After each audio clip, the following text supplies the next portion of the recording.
Hi hello all welcome to simple maths magic Tamil. இன்றைக்கி நம்ம simple interest compound interest problem தான் பார்த்துருக்கோம். Next question, if a certain sum at a certain rate of simple amount to rupees 3810 in 3 years and rupees 4890 in 7 years, then the sum and the rate of interest are அப்படின்னு கேட்டிருக்காங்க.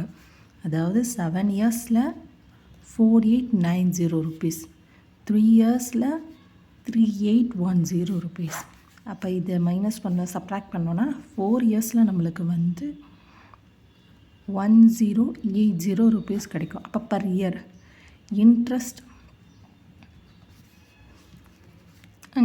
First இயர்னு வச்சுப்போமே, அதை divided by 4 பண்ணால் கிடச்சிரும். இப்போ 1840 divided by 4 போட்டோன்னா நம்மளுக்கு வந்து 270 ருபீஸ் வந்து ஃபர்ஸ்ட் இயரில் கிடைக்கும். அதே வந்து தேர்ட் இயரில் எவ்வளோ கிடைக்கும்? அப்போ 270 இன்ட்டு 3ன்னு போட்டால் 810 ருபீஸ் வந்து நம்மளுக்கு 3 இயர்ஸில் கிடைக்கும். இப்போ நம்மளுக்கு அமௌண்ட் தெரியும், 3 இயர்ஸில் வந்து 3810, இன்ட்ரெஸ்ட்டும் தெரியும் 810. இப்போ இதை மைனஸ் பண்ணால் நம்மளுக்கு பிரின்சிபல் கிடைக்கும். 3000 ருபீஸ் தான் நம்மளுக்கு பிரின்சிபல் அமௌண்ட். இப்போ எஸ்ஐ ஃபார்முலா படி பிஎன்ஆர் டிவைடட் பை 100.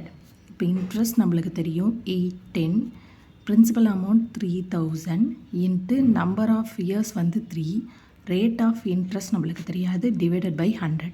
இந்த 20க்கு 20 கேன்சல் பண்ணிட்டோன்னா நமக்கு R is equal to 810 divided by 30 into 3ன்னு வரும். அப்போ 810 டிவைடட் பை 19 வரும். 0 கேன்சல் பண்ணால் 9 டேபிளால் கேன்சல் பண்ணால் இது 9% தான் இதோட ரேட் ஆஃப் இன்ட்ரெஸ்ட்.